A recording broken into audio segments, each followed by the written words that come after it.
Have you ever wondered what the most terrifying story in the Bible truly is? It might not be the tales of demonic possession or the cataclysmic plagues of Egypt. It might be something far more subtle, yet infinitely more chilling. It's the story of what happens when powerful, intelligent, and deeply religious men believe they have defeated God, and the silent, creeping judgment that follows them home from the scene of their greatest triumph. What if the victory they celebrated was the very act that sealed their own horrific doom? Tonight we delve into a story you think you know, but we are going to uncover the parts that are rarely spoken of in Sunday school. We will journey into the shadows of history and tradition to uncover the shocking, ghastly fate that befell the two men who orchestrated the crucifixion of Jesus Christ. The end they met was so terrifying, so poetically just, that it serves as a stark and eternal warning. What we will reveal by the end of this journey will not only change how you see this biblical event, but it may also make you question the very nature of justice, power, and divine timing in our world today. So, before we step back 2,000 years into the heart of this incredible story, I want to know where you are joining us from on this journey. In the comments below, let me know what city or country you're in and what time it is for you right now. It's amazing to see how this community spans the entire globe, all of us connected in this single moment. Drop your location and time in the comments, and then let's begin. To truly comprehend the calamitous fall of Caiaphas and Annas, we must first understand the dizzying heights from which they plummeted. Jerusalem in the first century was a city of contradictions, a powder keg of religious fervor and political intrigue, simmering under the watchful iron fist of the Roman Empire. It was a place where faith was both a path to salvation and a commodity to be bought and sold. And at the absolute center of this volatile world stood two figures, a father-in-law and son-in-law, who had masterfully woven a web of power so intricate and so absolute that they were, for all intents and purposes, the uncrowned kings of Judea. The true puppet master, the man who cast the longest shadow, was not the reigning high priest, but his predecessor, Annas. Think of him not as a retired official, but as the patriarch of a sacred mafia, the godfather of Jerusalem. Annas was first appointed to the office of high priest around 6 AD by the Roman legate Quirinius. This position was meant to be the pinnacle of a man's life, the spiritual leader of the Jewish people, a direct conduit to the Almighty. However, the Romans had a nasty habit of treating the high priesthood like a political pawn, appointing and deposing individuals at will to ensure loyalty and maintain order.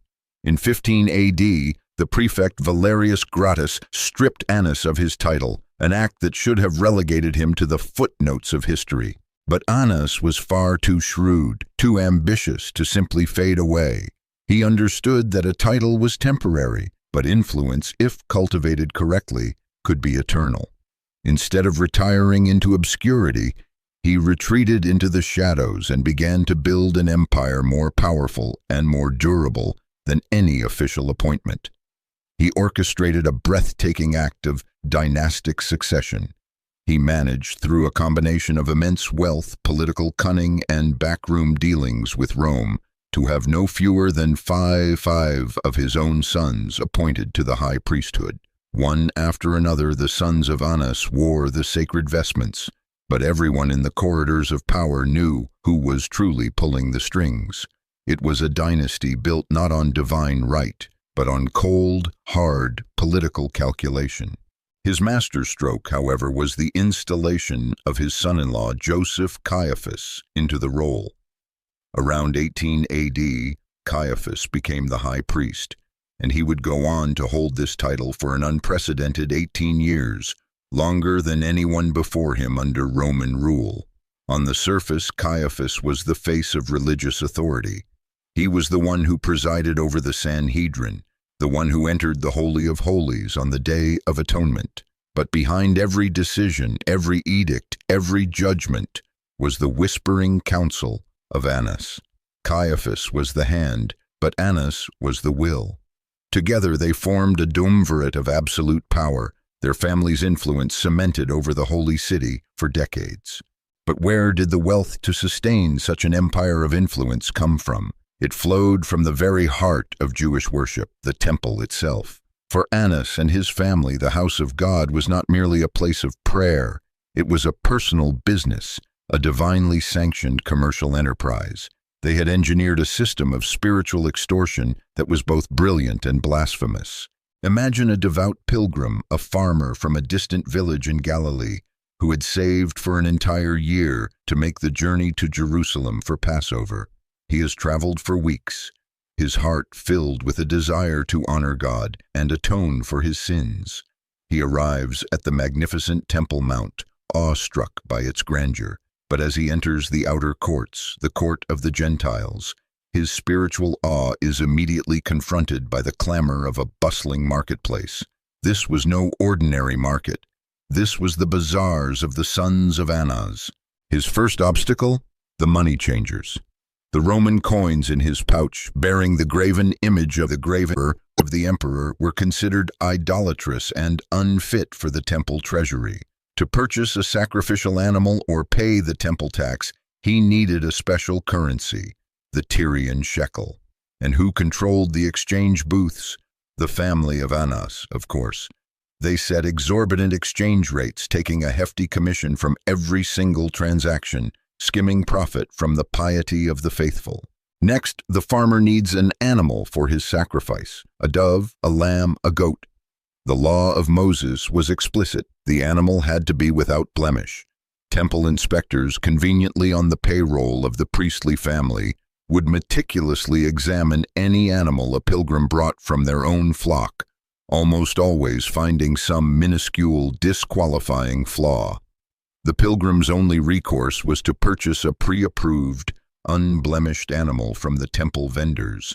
And who controlled these vendors? Again, the family of Annas. A dove that might cost a pittance in the city market would be sold for an astronomical price within the temple grounds. It was a holy monopoly. The people were legally and spiritually obligated to worship, and every prayer, every offering, every act of devotion funneled more gold into the coffers of Annas and Caiaphas. While humble families struggled to afford even the most basic of sacrifices, the Annas dynasty grew obscenely wealthy. Rome, meanwhile, was perfectly content with this arrangement. The Caesars in their distant palaces cared little for the theological intricacies of Judea. Their demands were simple: keep the peace, collect the taxes, and maintain control. As long as the priestly aristocracy prevented riots and ensured the steady flow of tribute to the imperial treasury, Rome was happy to let them run their internal affairs and their lucrative businesses as they saw fit.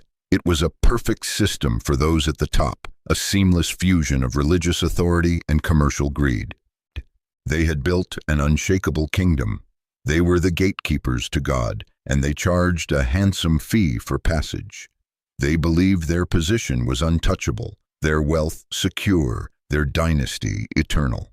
And then one day, a carpenter from Nazareth walked into their temple, looked at their perfectly orchestrated system of profit, and decided to tear it all down. When Jesus of Nazareth entered Jerusalem in the days leading up to that fateful Passover, he didn't just bring words of a new covenant. He brought a direct, physical, and cataclysmic challenge to the very foundation of Annas and Caiaphas's empire. His actions in the temple were not a mere protest. They were a declaration of war. Picture the scene. The court of the Gentiles, a space intended for prayer and reflection for non-Jews, had been transformed into a noisy, chaotic, and avaricious marketplace. The air was thick with the smell of animals and the clinking of coins, the sound of haggling drowning out any whisper of prayer. Into this den of sacred commerce strode Jesus. There was a fire in his eyes that no one had seen before, a holy fury that radiated from him. He was not just an itinerant preacher anymore, he was a divine revolutionary. With a strength that shocked the onlookers, he began to move. He fashioned a whip of cords, not necessarily to strike people, but as a symbol of judgment and authority. driving out the sheep and the oxen. Then, with a crash that echoed through the porticos, he overturned the tables of the money changers. Silver and bronze coins, the lifeblood of the temple's corrupt economy, scattered across the stone pavement like fallen leaves in a storm. The cages of the dove sellers were thrown down, their occupants fluttering into the sky, a sudden chaotic symbol of release from bondage. And then his voice, powerful and resonant, cut through the ensuing pandemonium, quoting the prophets Isaiah and Jeremiah. "It is written," he boomed, "for all to hear, my house shall be called a house of prayer for all nations, but you have made it a den of thieves." Can you imagine the shockwaves these words sent through the priestly establishment? This was not just an insult. This was not just a disruption of business. This was a direct assault on their authority, their integrity, and their source of wealth. This Galilean carpenter had, in one single act, exposed their entire system as a fraud. He had called them thieves in God's own house, in front of the very people they were exploiting.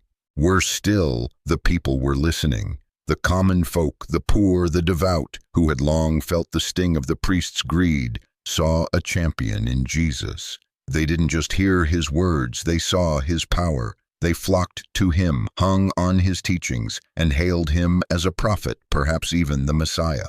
The authority of Annas and Caiaphas was being publicly and profoundly undermined. When your power, your wealth, and your reputation are all threatened simultaneously, what do? For Annas and Caiaphas, the calculus was simple and chilling. This man had to be eliminated. He had to be silenced, but it had to be done carefully.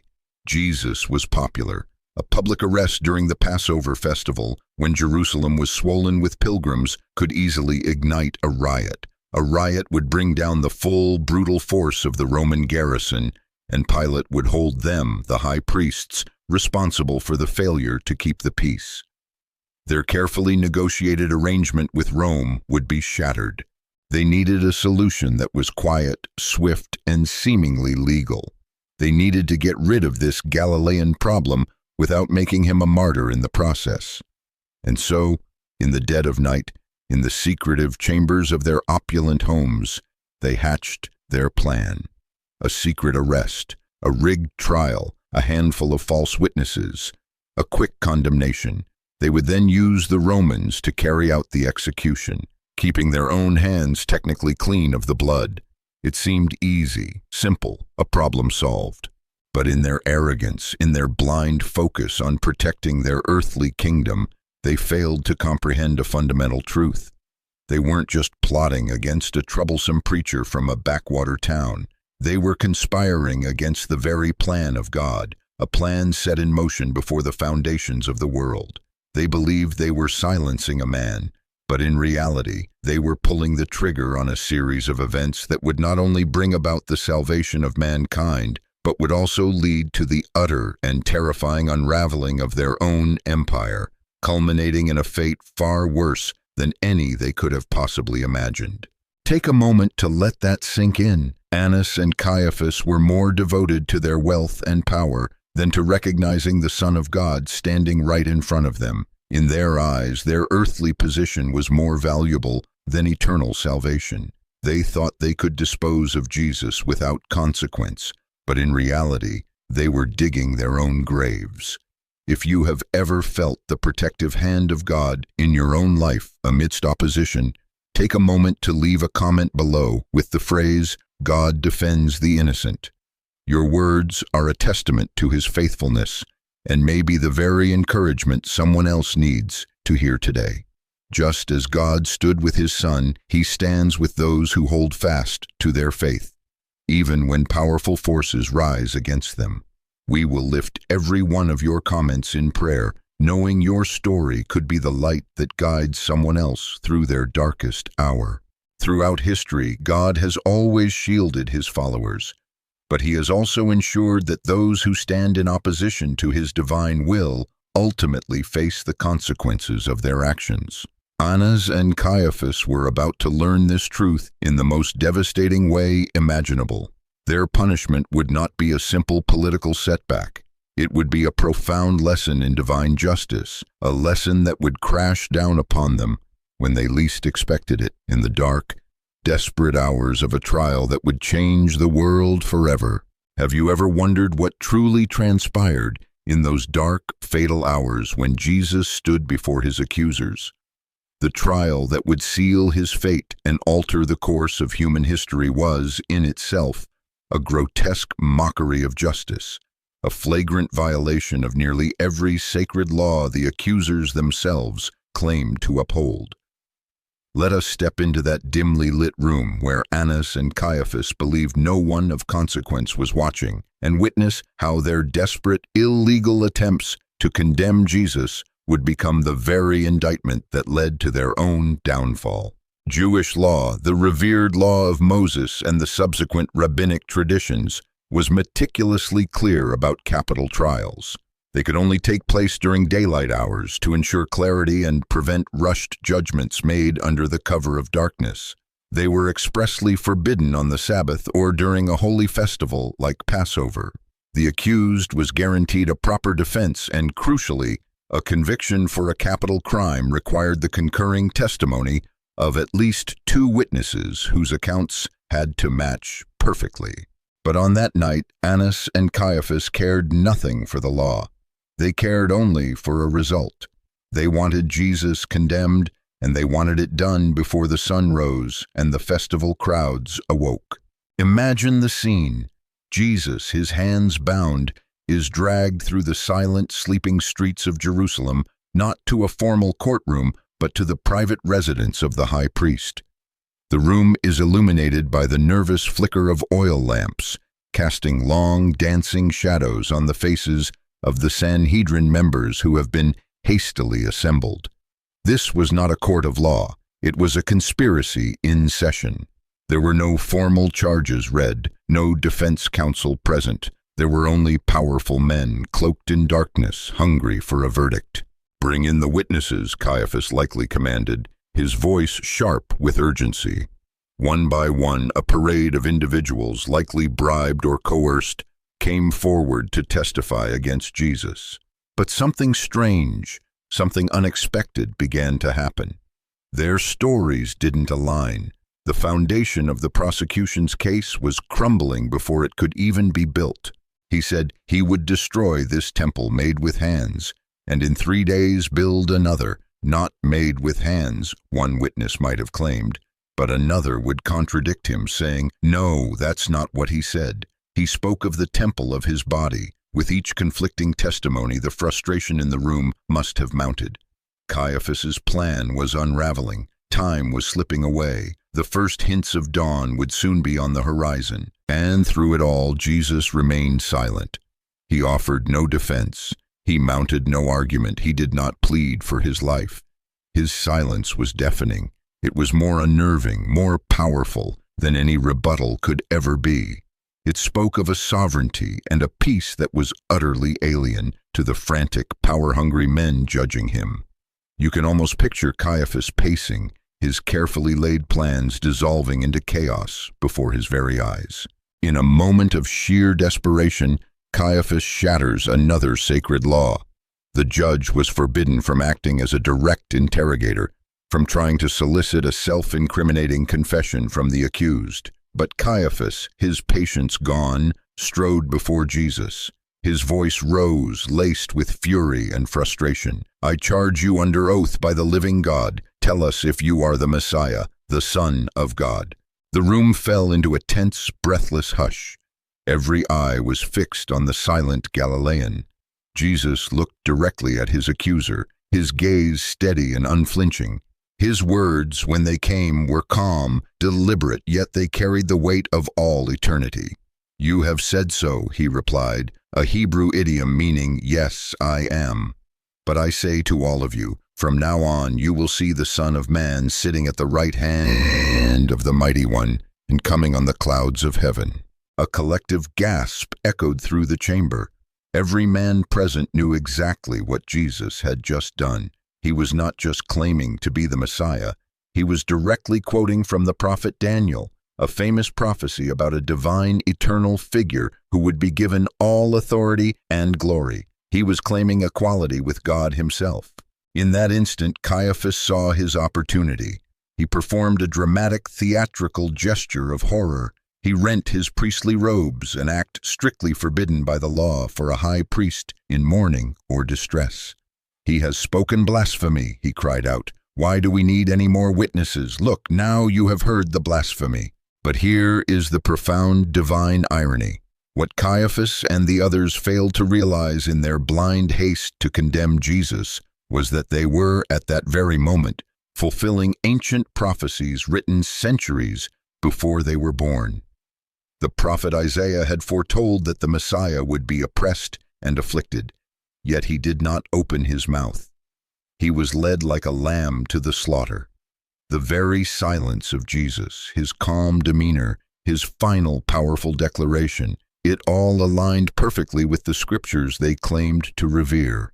How often do we, in our own lives, rush to judgment, blinded by our own ambitions or fears, completely unaware that God's grander plan is already in motion? The men who sought to destroy Jesus were so consumed by their own power that they became unwitting actors in a divine drama, a story penned long before their time, a story that would ultimately see the justice of God triumph in the most spectacular way. Have you ever felt that those who oppose you are winning, only to witness later on the righteous hand of God reveal itself in a stunning turn of events? Leave a comment below with the words, "God's justice prevails." If you've ever seen God vindicate you in a way that left you in awe, your testimony could inspire someone who is currently struggling to see God's hand in their own difficult situation. The greatest irony of all is that just a few weeks after the crucifixion, the Apostle Peter would stand in the heart of that very same city, perhaps even before some of the very same men who condemned Jesus, and boldly declare, "You disowned the holy and righteous one. You killed the author of life, but God raised him from the dead." Can you imagine the jolt of shock on the faces of those priests? They thought they had solved the problem.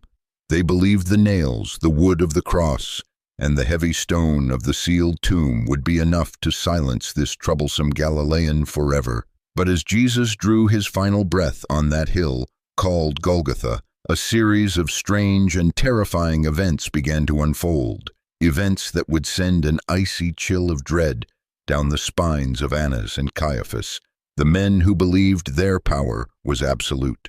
What goes through the mind of a powerful man when the very fabric of nature seems to rebel against his actions? From a safe, strategic distance, Annas and Caiaphas likely stood together, watching as Jesus hung upon the cross. The problem was being dealt with. The sentence was being carried out. They had won. The nails had been driven. The Roman soldiers had confirmed his death. The tomb would soon be sealed. It was finished, or so they thought. Then, at noon, the 6th hour, when the sun should have been at its scorching zenith, an unnatural darkness fell across the entire land. This wasn't the passing shadow of a cloud or a dust storm. This was a deep, suffocating supernatural gloom that blanketed the region for 3 long hours. The bustling streets of Jerusalem grew eerily quiet. People stopped in their tracks, their faces turned upward in a mixture of confusion and fear. Even within the hallowed precincts of the temple, priests would have exchanged uneasy glances. "It is merely an eclipse," Caiaphas might have tried to reassure his cohorts, but his voice would have trembled, his own explanation feeling hollow even to himself. And then, at the 9th hour, Jesus cried out one last time and yielded up his spirit. The world seemed to hold its breath, and in that precise moment the ground beneath Jerusalem began to shudder. It wasn't a gentle tremor, it was a violent earthquake, so powerful that rocks split apart and people were sent fleeing into the streets in panic. The very earth seemed to be convulsing in protest, groaning in agony at what had just been done. This was no natural phenomenon. This was an intervention. But the most terrifying event of all was happening inside the temple itself. The massive, ornate veil, the sacred curtain that separated the holy place from the Holy of Holies, the symbolic dwelling place of God's presence on earth, which only the high priest could enter, and only once a year, was suddenly and violently torn in two from top to bottom. This was no ordinary curtain. It was a tapestry of immense size and weight, said to be 60 feet high and 4 inches thick, so heavy that it required 300 priests to manipulate it. And it did not tear from the bottom up, as a human hand might rip it. It was torn from the top down, as if an unseen divine hand had reached down from heaven and rent it asunder. Imagine the scene: a temple worker, his face pale and his body trembling, running to find Caiaphas. The veil, it just ripped apart. This was not just a strange occurrence. For Caiaphas, this was personal. That veil was the ultimate symbol of his power and his entire family's authority. It represented their exclusive access to God. It was the physical barrier that made them the indispensable mediators between God and humanity. Without that veil, what were they? What special power did they truly hold? The barrier that had kept the people at a distance from God now lay in ruined heaps on the floor. In that single, terrifying moment, the very foundation of their priestly kingdom was symbolically obliterated. Annas and Caiaphas thought that by silencing Jesus, they were preserving their control. Instead, they had just witnessed the first undeniable sign that their power, their system, and their very connection to the God they claimed to serve was being torn apart before their eyes. The instant they thought they had sealed Jesus' fate was the very instant God tore open the way for all humanity and began to seal theirs. What do you think went through Caiaphas' mind at that moment? How could he possibly rationalize what he was seeing? The direct intervention of God, the very thing he feared most, was happening right before him.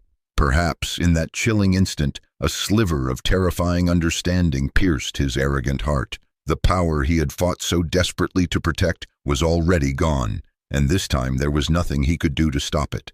But the strangest, most unnerving reports were yet to come. As night fell over the shaken city, whispers began to circulate through the streets, rumors that sent a shiver of primal fear through even the most hardened hearts.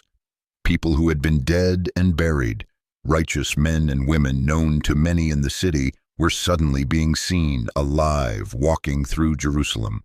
The Gospel of Matthew records the unimaginable. The tombs broke open and the bodies of many holy people who had died were raised to life.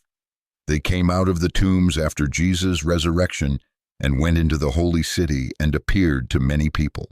Imagine the sheer terror and disbelief that must have gripped the populace as these stories spread. Your deceased grandmother, a beloved elder, a respected friend, seen walking and talking, sharing their stories with the living. Now imagine this news reaching the ears of Annas and Caiaphas, the men who had orchestrated the end of Jesus, who were so accustomed to being in control, were now hearing that the dead themselves were walking the streets. The supernatural signs were piling up, one on top of the other, each one more impossible than the last. Signs they had never anticipated, signs that completely undermined everything they thought they knew about power and death. The walls of their carefully constructed world were crumbling around them. Frantically, they rushed to the Roman governor, Pontius Pilate, their fear palpable. "Sir," they pleaded, their voices likely tight with panic, "we remember that while he was still alive, that deceiver said, 'After 3 days I will rise again.' So give the order for the tomb to be made secure until the 3rd day." They were desperate to protect what little authority they had left, desperate to prevent the one prophecy that could completely invalidate their victory. Pilate, perhaps weary of the whole affair or simply dismissive, agreed. "You have a guard," he told them. "Go, make the tomb as secure as you know how." A detachment of Roman soldiers, professional fighting men, was dispatched. A great stone was rolled into place, and the Roman seal, a mark that was a death sentence to break, was pressed into the wax, ensuring no one could enter or leave without alerting the most powerful empire on earth. It was a foolproof plan. But on Sunday morning, everything changed. The guards who had been stationed at the tomb came stumbling into Caiaphas's residence, their faces ashen, their bodies shaking uncontrollably, their voices choked with panic. The stone, "It's moved," one of them might have stammered. The tomb, "It's empty." But that wasn't all. They spoke of a light as blinding as lightning, of a figure whose appearance was otherworldly, of a force so powerful it had thrown them to the ground as if they were dead men. How could they possibly explain an encounter with an angel of the Lord? Without a moment's hesitation, Caiaphas reacted in the only way he knew how. He ordered a heavy purse of silver coins to be brought out and thrust it into the hands of the lead guard. "Take this money," he commanded, his voice cold and steady, masking his own terror. "You are to say, his disciples came during the night and stole him away while we were asleep." The soldiers, likely still in shock but understanding the deadly implications of admitting they had failed their duty, took the money. They agreed to the lie. And so the official story quickly spread through Jerusalem. The disciples had stolen the body. It was a plausible, simple explanation. But deep in their hearts, Caiaphas and Annas knew the horrifying truth. No amount of silver, no carefully crafted lie could stop the movement that had just been unleashed upon the world. The resurrection of Jesus Christ was the spark, and nothing they could do would ever extinguish the flame. How often do we, too, try to cover up a truth that frightens us? We hope that money, power, or a convenient lie can protect us from the consequences of reality. But the truth of God, once unleashed, has a way of shining through every crack, unstoppable and uncontrollable. What do you think drove these men to go to such lengths? Were they truly blind to the power at work, or were they simply unwilling to accept a truth that would mean the end of their world? Leave a comment below with your thoughts. What Caiaphas and Annas failed to grasp was that their actions had not prevented a disaster, they had guaranteed one. The stone had been rolled away, and with it, the very foundation of their empire began to crack. The world they knew was over. How quickly can a powerful dynasty, an empire built over decades, lose everything they have fought to build? For Annas and Caiaphas, the answer came with a shocking and humiliating speed. A mere 7 weeks after they believed they had permanently solved their Jesus problem, the city of Jerusalem erupted with a new, unstoppable spiritual force. On the day of Pentecost, the very same disciples who had scattered in fear on the night of Jesus' arrest were now standing boldly in the temple courts, proclaiming the resurrection with a power that was palpable. Peter, the man who had so vehemently denied even knowing Jesus in the courtyard of the high priest, was now preaching with a courage and conviction that stunned everyone who heard him. The people listened, captivated, as thousands gathered to hear the message. The apostles, filled with the Holy Spirit, began speaking in other languages, and pilgrims from across the known world, Parthians, Medes, Elamites, residents of Mesopotamia, heard them declaring the wonders of God in their own native tongues. It was a miracle of communication, a divine reversal of the confusion at Babel. And the miracles didn't stop there.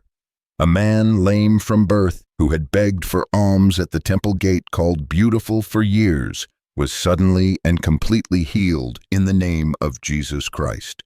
He went walking and leaping and praising God, a living, dancing testament to the power of the name the priests had tried so desperately to erase.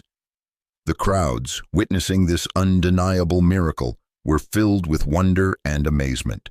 All eyes turned to Peter and John. And Peter, seizing the moment, fearlessly proclaimed to the stunned onlookers, "It is Jesus' name and the faith that comes through him that has given this complete healing to him, as you can all see." He made it unequivocally clear that this power did not come from them, but from the very Jesus whom they, the people of Jerusalem and their rulers, had crucified. Caiaphas, enraged and desperate to regain control, had the apostles arrested and thrown in jail, thinking a night in a prison cell would silence them. But when they were brought before the same Sanhedrin that had condemned Jesus, Peter, filled with the Holy Spirit, spoke with even greater, unshakable boldness. "It is by the name of Jesus Christ of Nazareth, whom you crucified, but whom God raised from the dead, that this man stands before you healed." The priests were flabbergasted. These were, in their eyes, unschooled, ordinary men. They were fishermen, not scholars. They had no formal training, no sophisticated rhetoric. Yet they spoke with an authority that was undeniable. And worse, there, standing right beside them, was the irrefutable evidence, the man who had been healed. They had no answer. They could do nothing but threaten them and let them go. But threats didn't work. Beatings didn't work. Each time the apostles were arrested and punished, they emerged from the council rejoicing that they had been counted worthy of suffering disgrace for the name, and went right back to teaching and proclaiming the good news that Jesus is the Messiah. Nothing could stop them. But perhaps the most devastating blow to Annas and Caiaphas's authority was the internal collapse of their own ranks. The book of Acts tells us that the word of God spread. The number of disciples in Jerusalem increased rapidly, and a large number of priests became obedient to the faith. This must have been the ultimate nightmare. Their own allies, the very men who served under them in the temple, were defecting. They were abandoning the old system and joining this new explosive movement that threatened to undo everything they had built. Meanwhile, in the Roman governor's palace, reports were being sent to Rome. Pilate had already documented the crucifixion and the strange events surrounding it. But now thousands of Jews were gathering daily, proclaiming a resurrected king. To Roman ears, this sounded less like a religious revival and more like the beginnings of a seditious rebellion. The reports flowing back to the Emperor Tiberius would have painted a picture of a city boiling with unrest, a province on the verge of chaos. And the one thing the Romans would not tolerate was instability. Annas and Caiaphas had built their careers on a single promise to Rome: we will keep the peace. But now that peace was shattered. The movement they had tried to crush with a trial, a cross, and a sealed tomb had instead erupted, stronger and more vibrant than ever. The fire they had tried to extinguish had become a raging inferno, and no matter how hard they tried to stamp it out, they were no longer in control of what God was doing. Have you ever witnessed something that seemed to be defeated or dead, only to see it rise again, more powerful and more beautiful than before? Leave a comment below with the phrase, "God's plan is unstoppable." If you've ever seen God turn what looked like a total loss into a glorious victory, your story is a powerful reminder. Just as the apostles stood courageously in the face of overwhelming opposition, we can be confident that God's plan will always prevail, no matter the obstacles. The grip that Caiaphas and his family once held so tightly on Jerusalem was slipping, and his position, once seemingly unassailable, was becoming more precarious with every passing day. His world was about to come crashing down. The fragile pact Caiaphas had with Rome was built on one commodity: control. In exchange for keeping Jerusalem subdued and the tribute flowing, he was granted immense power, status, and wealth. But now that control was dissolving like sand through his fingers. The Jesus movement was not just a theological nuisance, it was a political disaster, and Rome was growing impatient.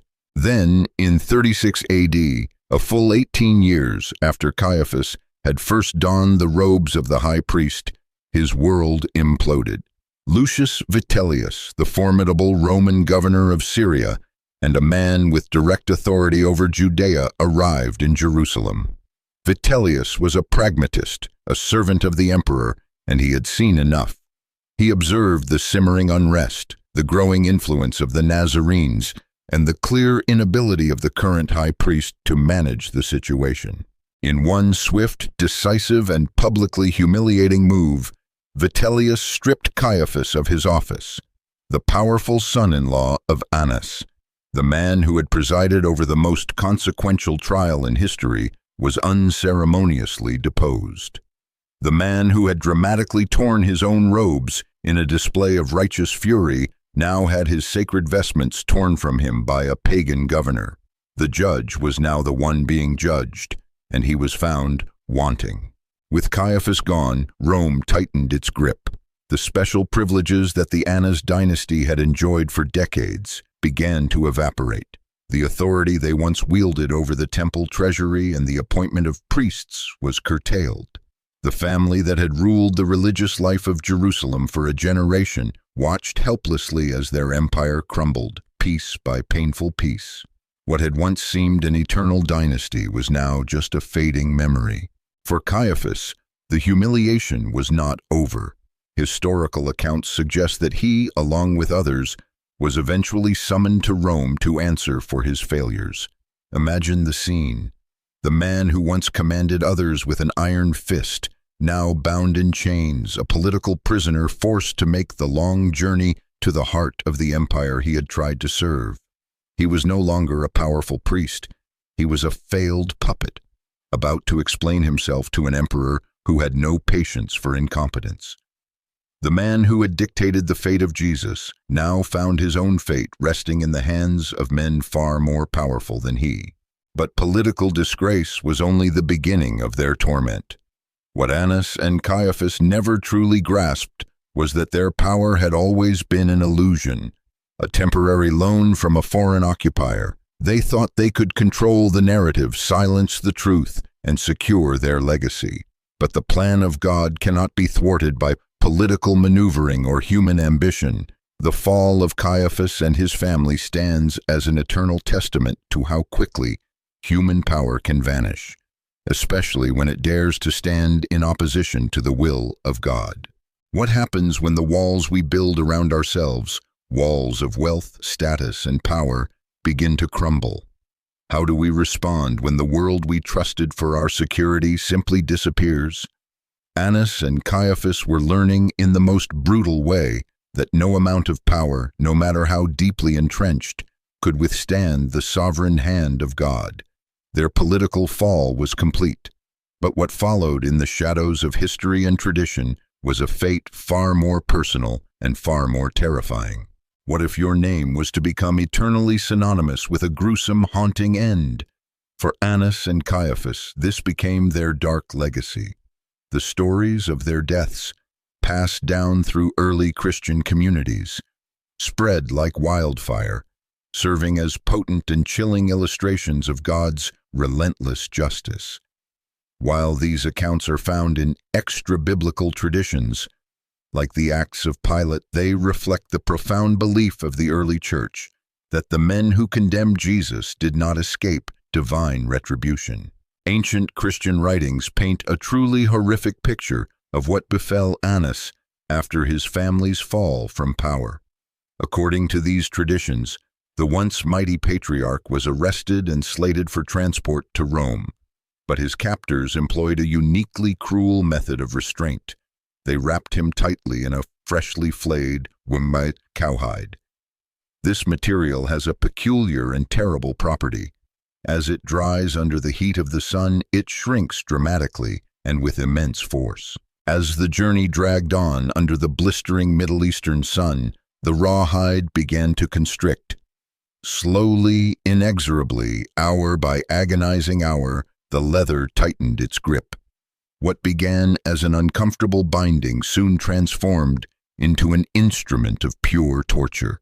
The pressure would have been immense, first crushing his limbs, then his torso. The once powerful priest who had commanded the highest religious office in the land was now helpless, trapped in a shrinking prison of his own flesh. First came the searing pain. Then came the crushing pressure, making each breath a desperate, ragged gasp for air.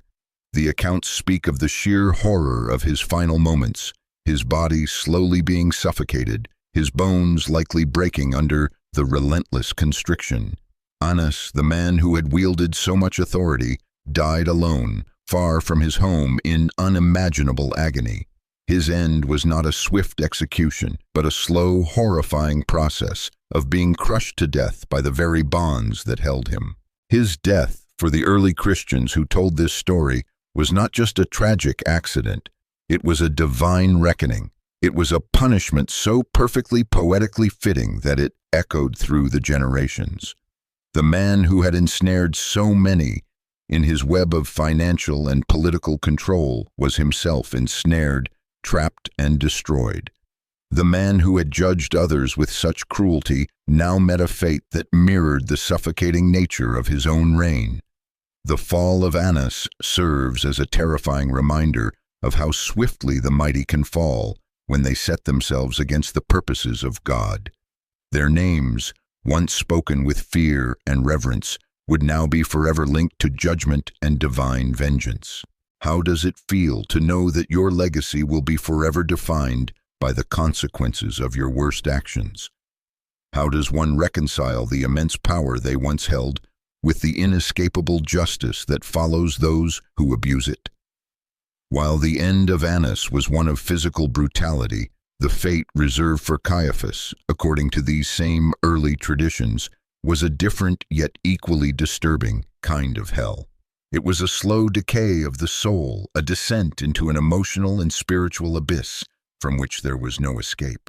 Early Christian narratives tell us that after losing his position and power, Caiaphas fell into a deep, all-consuming despair. The sheer weight of his actions, the knowledge that he had knowingly condemned an innocent man to a brutal death, a man who very well may have been the Son of God, began to crush his spirit in a way no political loss or earthly disgrace ever could. As the years passed, the burden of his guilt grew heavier. Some accounts describe him as a man wandering in misery, haunted by what he had done, unable to find a moment's peace. Every shadow, every whisper, every memory of that illegal night trial would have been a fresh torment. Every report of the growing Christian movement would have been another testament to his catastrophic failure.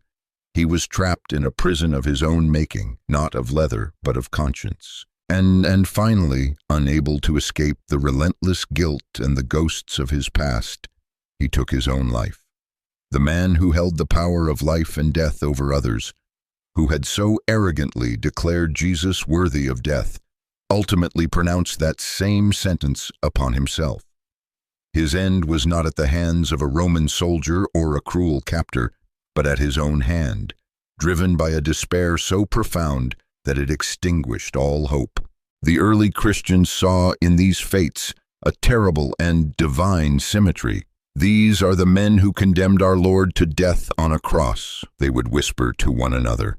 "And look at how God dealt with them in the end." Their punishment wasn't just the loss of a title or the fall from power. It was the eternal weight of guilt that comes from rejecting the very Savior they condemned. For Caiaphas, there was no escape, no redemption, and no peace. His fate became a cautionary tale about the spiritual consequences of opposing God's plan. While the death of Annas was swift and violent, the end of Caiaphas was a long, slow unraveling of a man's soul, proving that God's justice does not always come in the forms we expect. Sometimes the greatest punishment is the internal torment we face, the haunting guilt that follows when we refuse to acknowledge the truth. Have you ever felt the crushing weight of guilt for something you couldn't undo? Leave a comment below with the phrase, "God's mercy brings peace." If you've ever experienced that burden, only to find release when you finally surrendered it to God, your story can be a beacon of hope. The story of Caiaphas shows us that no amount of worldly success can shield us from the consequences of our actions. Only the mercy of God can heal what guilt has broken. These stories, whether historically precise in every detail or traditional elaborations, served a powerful purpose in the early Christian communities. They were a vivid, visceral reminder that no matter how powerful a person or a family may seem, they cannot escape the justice of God. The mighty priests, once lords over the religious life of Jerusalem, were reduced to cautionary tales, examples of what happens when human arrogance collides with divine sovereignty. Then, in 1990, archaeologists in Jerusalem made a stunning discovery that added a tangible, historical weight to these ancient stories. In a burial cave, they unearthed a highly ornate ossuary, a bone box, intricately carved and bearing an inscription, Yehoseph bar Caiapha, Joseph, son of Caiaphas. Inside were the skeletal remains of a man in his 60s, widely believed by scholars to be the high priest himself. This remarkable find provided concrete archaeological confirmation that the biblical Caiaphas was a real historical figure, lending further credibility to the narratives of his life and downfall. But the final, ultimate judgment on these priests and the entire system they fought to build came in the year 70 AD, just as Jesus had prophesied decades earlier. The Roman legions under the command of Titus surrounded Jerusalem, laying siege to the city. After a brutal campaign that saw thousands starve to death, the Romans finally breached the walls. With relentless fury, the soldiers stormed the Temple Mount, the very place where Annas and Caiaphas had reigned supreme. The magnificent golden temple, the pride and heart of the Jewish nation, was put to the torch. The fire that consumed it was so intense that the vast quantities of gold plating and treasures within melted, running down between the massive foundation stones. The Roman soldiers, driven by greed, then proceeded to tear the entire structure apart, stone by massive stone, to pry out the solidified gold. Not one stone was left on another. The prophecy Jesus had given his disciples as he looked upon that same temple was fulfilled with terrifying literality. The priestly families, including what remained of the Annas dynasty, who had once lived in unimaginable luxury funded by the temple, lost everything. Their wealth, their status, their entire way of life, all consumed in flames and blood. The sacrificial system they had controlled for so long was obliterated forever. The temple, the heart of their power, was wiped from the face of the earth. The dynasty that Annas had built and that Caiaphas had so furiously fought to protect was utterly and completely gone. Their names lived on, but not as they would have wished. Instead of being remembered as great religious leaders, they became bywords for failure and arrogance, eternal examples of what happens when men fight against the divine plan of God. But perhaps the most shocking thing about Annas and Caiaphas is not how they died. It's what their lives, in their very opposition to God, accidentally accomplished. Despite all their efforts to thwart God's plan, their wicked actions played an indispensable role in bringing it to pass. They thought they were silencing Jesus, but in reality, they were setting the stage for the greatest act of redemption the world has ever known. However, the story does not end with them. There was one more major player in this divine drama, Pontius Pilate, the Roman governor, who gave the final order, the man who tried to seal the fate of Jesus with a simple ritualistic gesture. He famously washed his hands before the crowd, declaring, "I am innocent of this man's blood." But what happens when the man who judges the Son of God is himself brought before the judgment of God? Pilate believed he could absolve himself of guilt. He thought a bowl of water could wash away the responsibility for condemning a righteous man. But no amount of water could cleanse the stain on his soul. According to tradition and historical accounts, Pilate's nightmare began the moment he gave that order. His once stable political career began to unravel. Acts of poor judgment and brutality against the local population, perhaps exacerbated by his haunted conscience, eventually led to his recall to Rome in disgrace. What began as an act of political expediency to placate a mob had become his own undoing. But it wasn't just his political fall that left an impression on history. The traditions surrounding the final years and death of Pilate are so disturbing that ancient historians debated whether to even record them. Did you know that Pilate's own wife, Claudia Procula, was given a divine warning?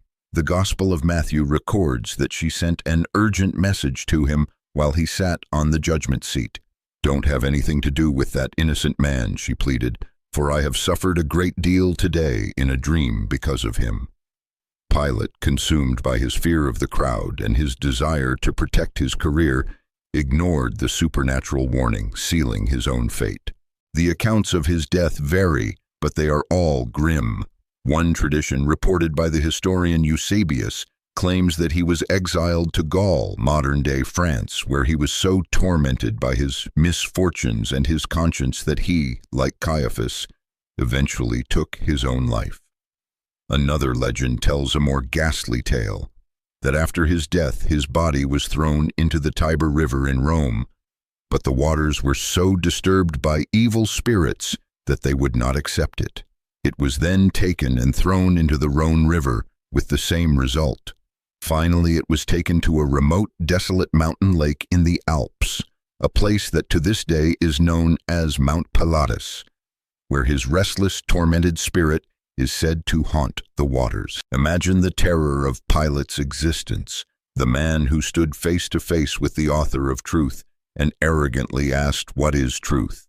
He believed he was the one with the power to judge, only to realize far too late that it was he who was truly being judged. His attempt to wash his hands of guilt was futile. His nightmares, his crumbling career, and the dishonor that followed him even in death were all part of the divine justice that eventually finds all who stand against the will of God. Have you ever seen someone try to wash away their guilt, only to find that no matter what they do, the stain remains? Leave a comment below with the phrase, "God's justice is inescapable." If you've witnessed someone face the consequences of their actions, or if you've had a moment where you realized that God's justice always finds a way, the story of Pilate is a chilling reminder that no one can escape it. As we reflect on the fates of Annas, Caiaphas, and Pontius Pilate, we are left with a profound and sobering truth. No one, no matter how powerful, how wealthy, or how influential, can escape the reach of God's perfect justice. Their lives, filled with ambition, pride, and a desperate attempt to manipulate God's plan, ultimately led them to tragic, terrifying ends. Yet, in the grand, mysterious economy of God, their wicked actions served a purpose far beyond their comprehension. The very deeds they committed in defiance of God became the instruments that triggered a chain of events that would change the world forever, proving that God's will is unstoppable, no matter how furiously we may fight against it. Annas and Caiaphas thought they could silence Jesus, but their names are now eternally bound to the consequences of rejecting the Son of God. Pilate believed he could wash his hands of guilt, but he discovered that no amount of water can cleanse a soul stained by the blood of the innocent. Their stories serve as a stark, timeless reminder that God's justice will always triumph and no earthly power can alter his divine plan.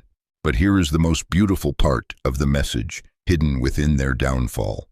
In the ultimate act of divine justice, the death of Jesus on the cross, came the ultimate gift of mercy and grace.